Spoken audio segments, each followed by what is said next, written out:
Moi bo día a todos e a todas, benvidos e benvidas a unha nova entrega dos podcast de Sempre, un espazo no que falar, no que reflexionar e no que compartir coñecementos da man de grandes expertos e expertas na materia, o veredes, o escoitaredes, dentro do paradigma organizacional galego.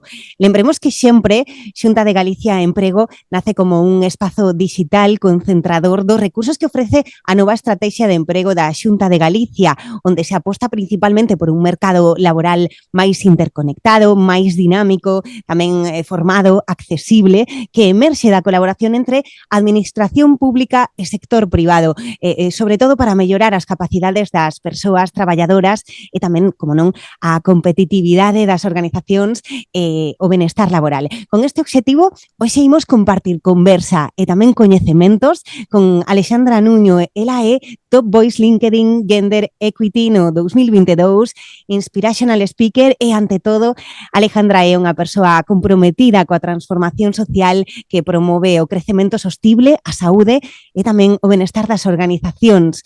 Benvida a este espazo, Alejandra.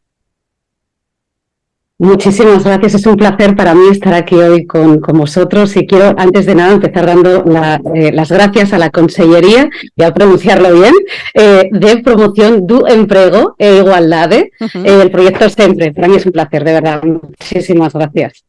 Alejandra conta cunha ampla formación e experiencia, e licenciada en Socioloxía pola Universidade Escocesa de Aberdeen, onde estudou unha especialidade en saúde e xénero. Conta tamén cun máster en Dirección de Protocolo, Comunicación e Relacións Públicas en ESER, ten formación en Management, en PDD, en PSGC, por ESIC Business School. Tamén cursou o programa executivo en Sales Strategic Management no IES, foi directora de comunicación, sabedes que moi amplo, e de Relacións Externas na Asociación Española de Empresas de Branding. Conta, ademais, con moitos anos, 20 anos xa de experiencia nos mercados EMEA e LATAM. En 2010, ademais, fundou Amor Propio Branding, e unha consultora estratégica enfocada en crecemento sostible e branding, e poderíamos seguir. Na actualidade desenvolve a súa actividade como consultora axudando a líderes e empresas a implementar unha visión estratégica centrada sobre todo en impulsar o benestar, a saúde e tamén a igualdade como propósito corporativo. Hoxe vai nos falar sobre múltiples desafíos e retos de futuro os que se enfrontan as organizacións para acadar ese benestar organizacional do que falaremos. Benestar, por certo, que é un término que, sen dúbida, escoitamos moitísimo últimamente e o enseñamos cada vez máis, ademais, as organizacións. Eu, Alejandra, precisamente quería comezar por aí, porque escoitamos moito, pero sabemos realmente o que é o benestar organizacional? Contanos o que implica. Pues mira, yo empezaría diciendo que bienestar organizacional es hacer una escucha activa del contexto socioeconómico donde estamos en estos momentos. Y lo diría así como una breve introducción, prometo ser concisa, como en 8 grandes puntos. La foto global de la economía, a pesar de que estos días estamos viendo, a pesar no, y bendito sea, que estamos viendo que parece ser que Europa va a sortear la recesión, pero sí que es verdad, ¿no?, que tenemos un contexto global de que el 50% de la economía está en manos de 5 grandes países. Muchos son los que hablan del concepto de policrisis, que es ese diálogo, ¿no?, de narrativas de una paradoja, porque por un minuto estamos viviendo la mayor transformación tecnológica y son muchos los académicos y los expertos que nos dicen que nos llega el mayor progreso que hemos visto nunca en la sociedad, pero por otra parte pues vemos o asistimos, bueno, prueba de ello es lo que hablábamos al principio, ¿no?, de esa concentración, de ese quizás cada vez más, ¿no?, la concentración de riqueza, grandes cuotas de desigualdad, etcétera, etcétera. Si a todo esto le sumamos un contexto social donde parece ser que cada vez tenemos un mayor auge de la polarización afectiva, que es diferente a la polarización política, es decir, cuando te llevas al terreno personal, bueno, pues esas dicotomías tan improductivas, que además, ¿no?, algunos incluso hablan, y prueba de ello son movimientos como lo hemos visto, que nacieron con grandísimas causas, como es el movimiento del Me Too, y sin embargo parece, ¿no?, que hay una fluctuación ahí que incluso de moralidad, cuando deberían de ser entornos o espacios totalmente fuera de ideologías. Si a esto le añadimos la continua 24/7 de esa digitalización, de ese ruido infernal de las fake news, y que esto al final lo que genera es una desconfianza plena en la sociedad, incluso algunos hablan de la sociedad de la vigilancia, pues todo esto va incrementando el ruido, el sobreesfuerzo de tener que hacer esta transformación económica, el sobreesfuerzo de no saber cómo acontecer, porque parece, y no quiero hacer ninguna gracia, pero esta mañana veía por ahí alguna foto ya de memes, ¿no? Decir, es que ya no sabemos, ahora parece que tenemos como algo oculto, que incluso alguien hablaba de marcianos estos días por el cielo, insisto, desde la más sensatez, pero un poco, ¿no? Esto es el mundo en el que vivimos, que además recientemente estrenó los 8.000 millones de personas por primera vez en la Tierra, ¿no? Y junto con todos los retos medioambientales. Bueno, pues diciendo todo esto, que es una realidad, y es la realidad en la que nos estamos enfrentados, y que es muy importante para mí contextualizar el por qué, y por qué es la importancia de la salud y el bienestar organizacional, porque lejos de entender todos estos retos que en efecto nos sobrecargan, nos agotan, nos hacen, ¿no? Esa transformación nos hace sentir, y ese ruido que decíamos al principio, pues lejos de verlos como grandes desafíos, que lo son, debemos de verlos como una grandísima oportunidad, porque sí que es verdad que la pandemia tuvo un efecto de desglobalización, es decir, y lo sabemos, lo vimos claramente en la vulnerabilidad de las cadenas de producción, en las cadenas de, las materias primas, y lo seguimos incluso viendo. Pero fijaos, y esto lo tenemos muy claro como sociólogos, ¿no? Si hubo algo que la pandemia sí aceleró, si hubo unas áreas que sí se convirtieron en las nuevas áreas de contexto globalizado, y que fue precisamente una de ellas fue la salud, cuando por primera vez entendimos, cuando esos miles de españoles, esas miles de personas salieron a los balcones y por primera vez se dieron cuenta de que quizás sus prioridades cambiaban, pues fijaos, ahí es donde esa salud empezamos a entender la definición de salud de la OMS, que salud no es la ausencia de enfermedad, salud es equilibrio social, es equilibrio financiero, es equilibrio emocional, mental y físico. Esas 5 áreas son muy importantes, y ahí es cuando la salud sale de su contexto habitual, que es la cura de la enfermedad, e impacta profundamente en las relaciones, en nuestra visión de nuestra vida, de nuestras prioridades, y que nos hizo replantearnos muchísimas cosas, y eso por supuesto impactó profundamente en las relaciones empresariales, en las relaciones de nuestro día a día y en nuestra percepción del trabajo. Por eso insisto que es muy importante contextualizar el mundo en el que estamos, y que lejos de verlo como grandes retos y desafíos, que sí que lo son, que lo anclemos en narrativas nuevas, y que entendamos el por qué tenemos que apostar tanto a nivel individual como a nivel empresarial por ese equilibrio, que es lo que se entiende por salud. Estou escoitando moi atentamente, desexando que outro lado da pantalla xente tamén o faga, tomando notas, incluso porque ademais ti tes moita experiencia con numerosas empresas. Poderíamos dicir que contas cunha mostra representativa de organizacións en global. Cal dirías que é a situación actual? Cal é o punto de partida das organizacións? Vou facer como un 3 en 1, te voy a hacer un 3 en 1, varias preguntas. Ese punto de partida das organizacións, están preparadas? Estamos lonxe dese benestar?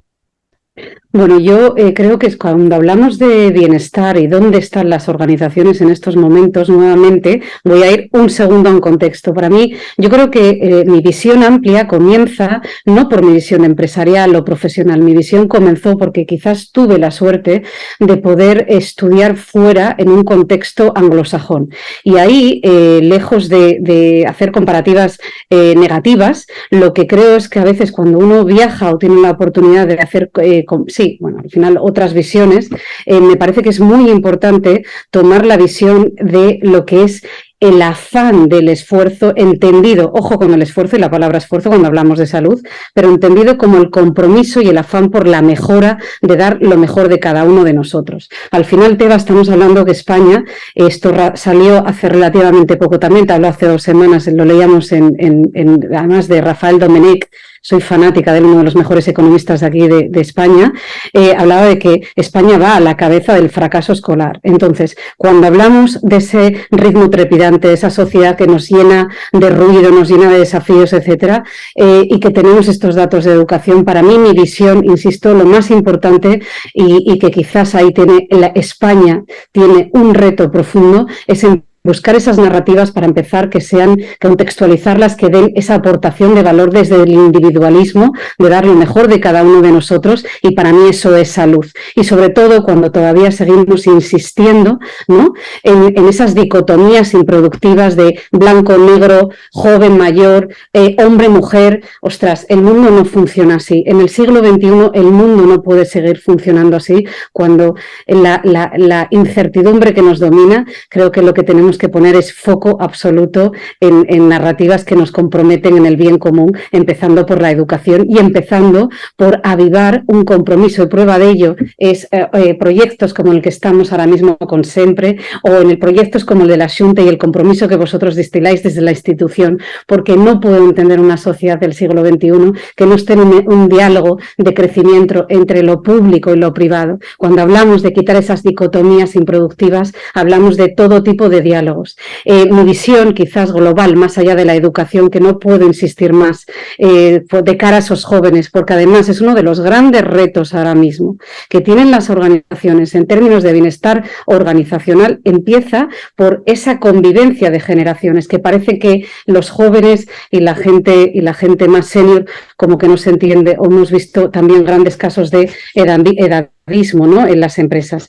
Así que creo que abogar por una educación, abogar por entender que la diversidad es fuente de riqueza, abogar porque tenemos que emplear esas narrativas que nos comprometen en el bien común al servicio de los demás y que rompen todos esos moldes improductivos, para mí es donde tenemos que empezar a trabajar y donde tenemos que apostar, porque al final estamos afrontando una transformación del modelo productivo y es absolutamente vital que cambiemos de mentalidad. Todavía estamos viendo recientemente, pues eso, como quizás, ¿no?, en España ha sido bastante ingrata con lo que es la aportación de riqueza y de bienestar, de lo que la empresa debe significar, de lo que debe significar ese esfuerzo y de lo que miles de autónomos y de pymes están haciendo todos los días en este país, ¿no? Y esto empieza, como os digo, por el reto educacional.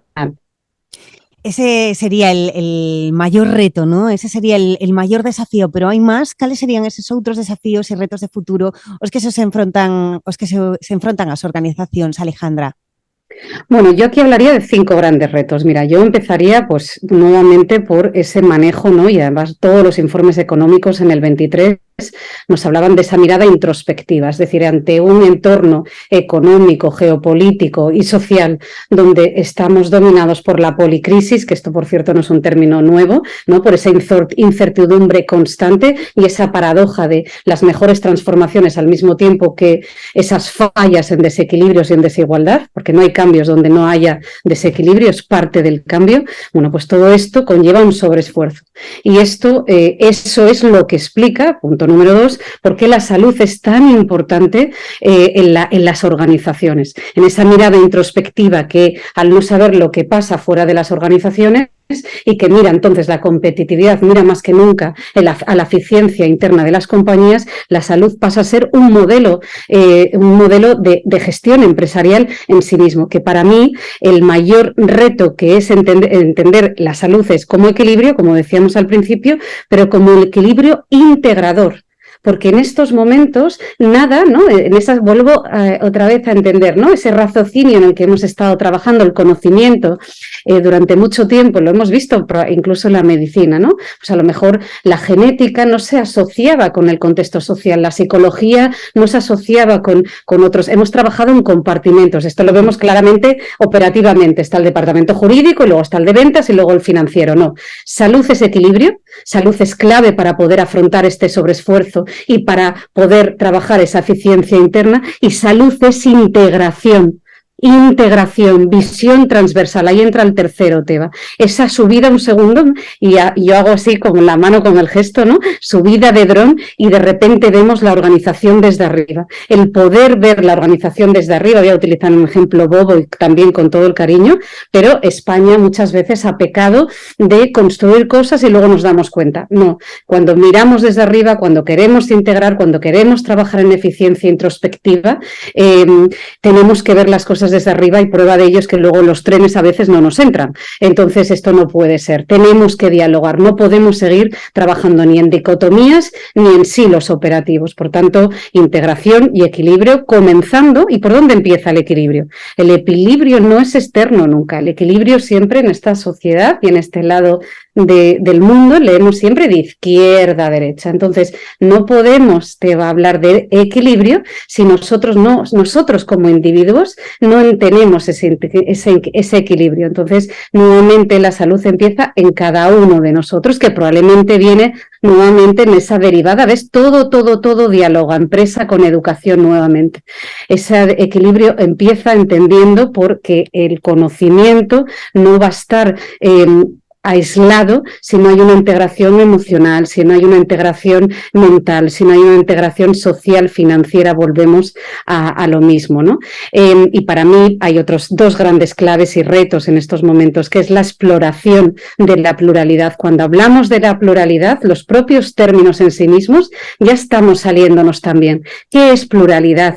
¿Qué es diversidad? Cuando hablamos de poner la vida en el centro de los negocios, cuando hablamos de poner las personas en el centro de los negocios, es entender la diversidad geográfica, intergeneracional, de diferentes estructuras. Hagamos todo lo que esté en nuestra mano. Nosotros, mira, estamos viendo ahora, por ejemplo, en Europa, cómo se están evolucionando las leyes de inmigración. Tenemos 1,2 millones de personas en España, hay un asentismo de 1,2 millones de personas que no van a trabajar. Un 22% ni siquiera llama para avisar de que no va a trabajar. Lo hacen sin justificar.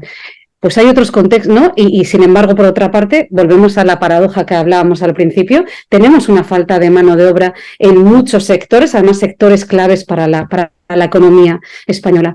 Descontextualicemos. Cuando hablamos de pluralidad, quizás hablamos también, ¿no?, de esa evolución legal, del framework legal. Pues tenemos contextos como es Alemania, donde han duplicado 272.000 nuevos expedientes, agilizado la burocracia. Los diálogos, la ruptura, la transversalidad, la integración, el equilibrio compartido que nace de la diversidad y que, por supuesto, nace de estar, porque todo esto además, ¿no?, en este momento de cambio y de esa digitalización que hablábamos al principio, de ese ruido, de esa pérdida de confianza, y muchos hablan también de la sociedad del ego, creo que pasa por ponernos al servicio de los demás. Cuando tú pones el foco en el propósito, en entender que cada uno de nosotros, desde esa integración, desde ese equilibrio, fomentando el talento desde la educación integrada, lo público y lo privado,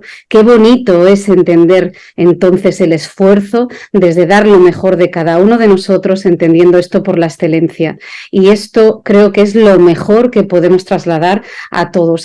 Y esa, fíjate también, ¿no? Yo creo que siempre se habla de la empresa y siempre se habla del liderazgo en términos de equipos, pero ¿qué pasa con el liderazgo de cada uno de nosotros? ¿Qué pasa con todos esos miles de autónomos o con todas esas personas que tienen que estar ahora afrontando cambios, transformaciones del mercado laboral que nos implica? Volvemos a ese reto que tenemos, ¿no? Ostras, pues yo creo que lo que tenemos que hacer es apostar por ese conocimiento, talento humanista, desde la confianza del trabajo, de la excelencia, dar cada uno lo mejor de cada uno de nosotros, y quizás eso es una forma de afrontar confianza y compromiso que nos quita egos, que nos llena de ilusión en una sociedad donde tenemos 2,5 millones de españoles toman psicofármacos todos los días. España es uno de los mayores consumidores de psicofármacos a nivel mundial, de opiáceos, el tercero después de Estados Unidos, y esto es muy importante que volvamos, ¿no? Que no trabajemos las cosas de derecha a izquierda, sino que fomentemos la salud desde la integración y el diálogo desde el interior, desde la izquierda a la derecha, que empieza por nosotros mismos. Por recapitular, mirada introspectiva, saúde, educación, integración, visión transversal, tamén fala Alejandra de equilibrio individual e colectivo, de exploración da pluralidade, de servicio aos demais con todo o mellor que temos e deixando dun lado os egos. Coas persoas, isto é fundamental, no centro. As persoas no centro. Entón, Alejandra, falamos de organizacións. Vamos falar de persoas, porque que serían sen o seu capital humano as organizacións? Cales crees que é o papel das persoas para acadar este benestar organizacional? Yo es que creo que sin personas no hay negocios.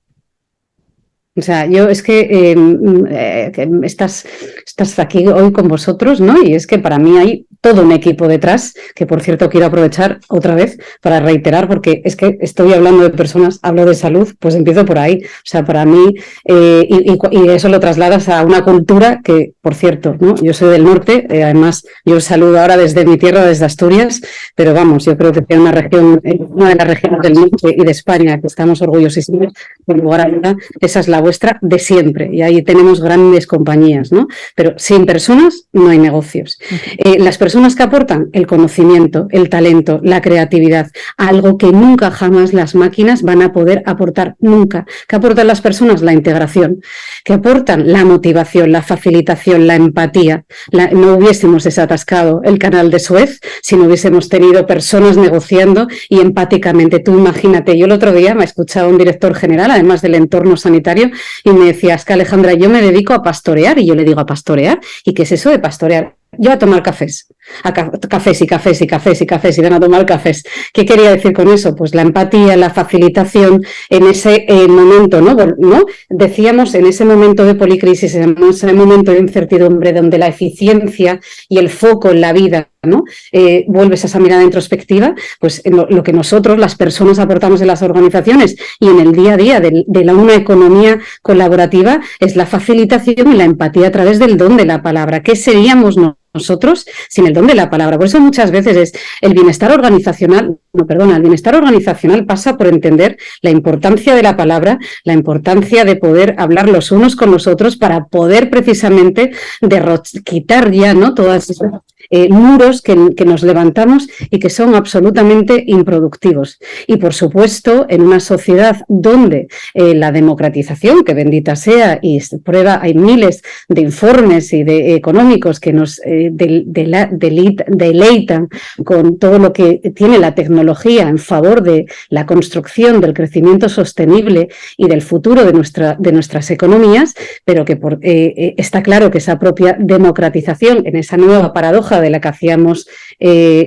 sujeto al principio, pues eso conlleva a que en cierta forma todos tenemos el altavoz abierto. Entonces sí que es verdad que la ética, que no se construye, da igual los contratos que firmes, si tú no tienes ética. Y ahí vuelves otra vez a esa mirada de la educación. Las personas, a las organizaciones, lo que les aportamos, además de todo lo que acabamos de hablar, es la ética y los valores. Y es la mejor fuente de satisfacción y de bienestar, que es vuelvo otra vez, insistir a que no nos tenemos que poner en la sociedad que vivimos del 24/7, que quizás está fenomenal para los marketplaces, pero no lo tengo tan claro, que es para las personas que estemos constantemente en ese momento de show business digital tan tóxico.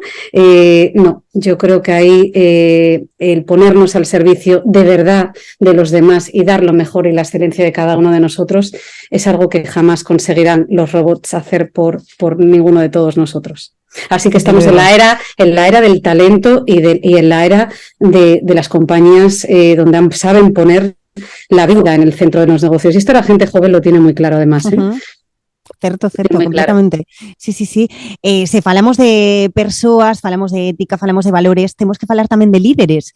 Cal é o papel do líder neste proceso de cara ao benestar? Vivimos de estruturas además moi rígidas, atopámonos nun momento bueno, un pouco complicado, quizáis para as organizacións. Crees que é necesario un cambio de mindset dos líderes? Eses líderes teñen que cambiar un pouco de idea para lograr todo isto? Bueno, hay una famosa serie de Netflix, perdón, por el ejemplo, que se llama, ay Dios mío, ahora no me acuerdo, no me lo puedo creer, New Amsterdam, y él llega, el famoso doctor Woodwin, me parece que era, y él llega y dice, ¿en qué puedo ayudar? ¿No? Este es el nuevo liderazgo, el liderazgo que está otra vez nuevamente, es el facilitador, es el del café, es el de la motivación, el que está al servicio del bien común y de los valores y de la ética. Y que, por supuesto, pone la vida en el centro de los negocios. Poner la vida en el centro de los negocios es saber motivar a aquellas, ¿no?, a dar lo mejor del talento, la creatividad y el conocimiento, porque el conocimiento es lo que va a luchar contra el ruido. Nosotros tenemos que ser un país que compite por valor y por la excelencia del servicio, que es fruto del crecimiento sostenible.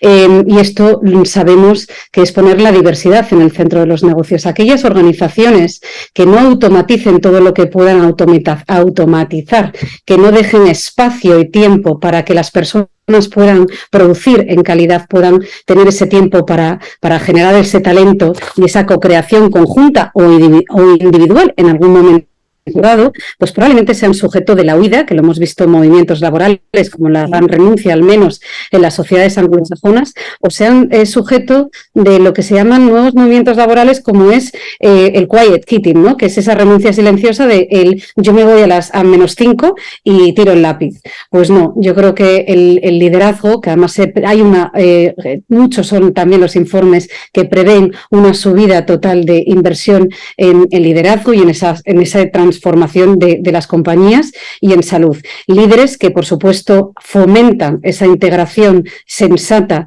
de equilibrio de la salud, que generan una inteligencia colectiva, es decir, son organizaciones que promueven que la formación no es una cuestión de titulitis, que antes había que hacerlo por hacerlo, sino que verdaderamente en este entorno que no sabemos por dónde viene, pues somos organizaciones compactas, que ponemos la diversidad en la vida, que ya hemos dicho que vamos a explorar todo, que hemos dicho que vamos a hacer espacio para que hablemos, para que fomentemos el talento y tener tiempo para precisamente poder pensar cómo como organización podemos evolucionar conjuntamente.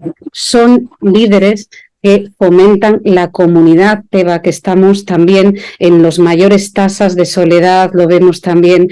Lo ves en portales como Idealista, donde los metros cuadrados de las casas cada vez son más pequeñitos porque tendemos a vivir muchos de nosotros solos, ¿no?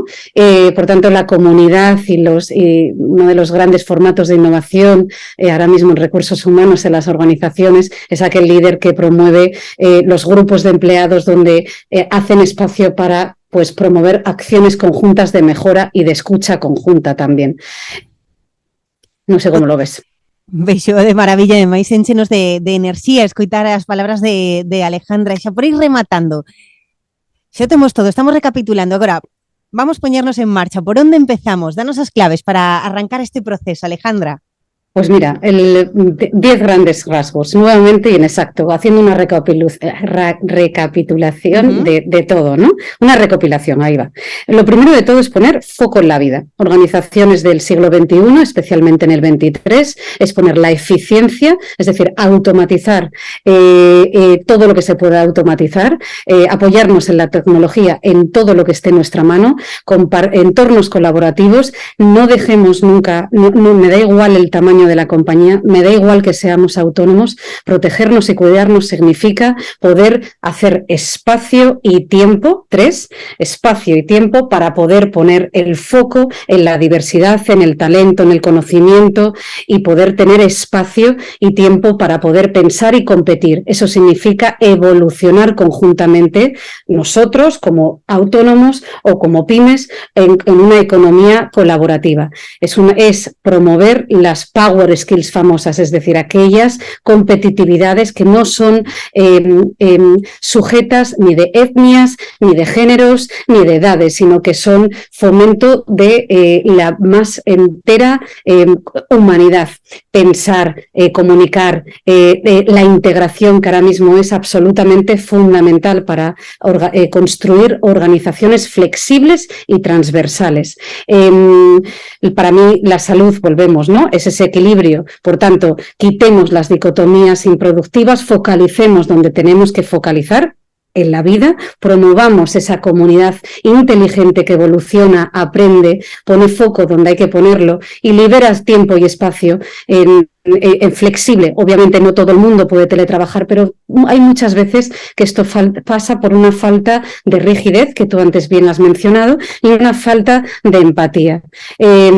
Y sobre todo me llenaría de ética, de valores, de confianza, que es lo mejor que podemos hacer, el ponernos al servicio de los demás, dar lo mejor de nosotros mismos en esa visión de la excelencia. Y honestamente, a todo el mundo que nos esté escuchando, creo firmemente que estamos en un momento complejo. No es fácil aislarse de la incertidumbre, es muy difícil, es un reto para la salud mental de miles de españoles en estos momentos. Mi más sincera empatía y cariño para todos los autónomos y todas las personas que estén buscando empleo. Agradecimiento a todos los empresarios y empresarias que están generando empleo. Agradecimiento a instituciones como vosotros que nos dais voz y que tenéis el compromiso de mejorar, porque creo firmemente, y yo como madre además, que profesional y madre, creo firmemente que estamos en un momento donde tenemos una grandísima oportunidad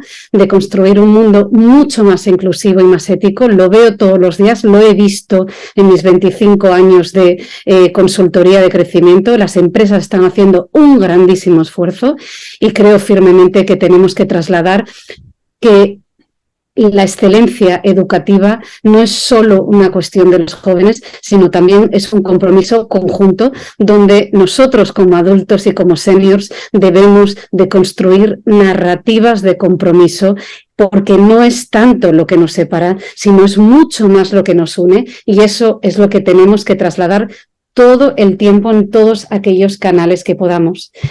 Confianza y tranquilidad desde el equilibrio. A por ese compromiso vamos, a por ese compromiso imos. Alejandra Nuño, un placer escoitar a túa intervención. Sen dúbida, a verdade, xa escoitades, é unha fonte imparable de coñecementos, de aprendizaxe. Estou segura de que todas as persoas que escoiten este podcast van conseguir novas ferramentas e tamén recursos para aplicar no seu día a día. Xa vemos que sen dúbida hai desafíos, hai retos que conseguir dentro do ámbito do benestar organizacional en Galicia, pero sobre todo o que estamos vendo e o que estamos escoitando do que nos di Alejandra, que hai futuro, hai opcións para seguir medrando como sociedade e como ente público. Moitísimas grazas, Alejandra. Muchísimas gracias a vosotros, ha sido un verdadero placer y un honor para mí estar con vosotros hoy aquí, de verdad, gracias. E por último, nos queda convidar a todas as persoas que nos estades a escoitar ou que bichedes este podcast, que visitedes a páxina sempre.gal. Ali podedes estar o día de todas as nosas formacións, das masterclass, das webinars e de moitos contidos máis que irán subíndose ao longo do tempo. Ata a próxima, non hai moito máis que dicir con todo o que xa dixo a nosa convidada Alejandra Nuño. Grazas por escoitarnos. Gracias a vosotros.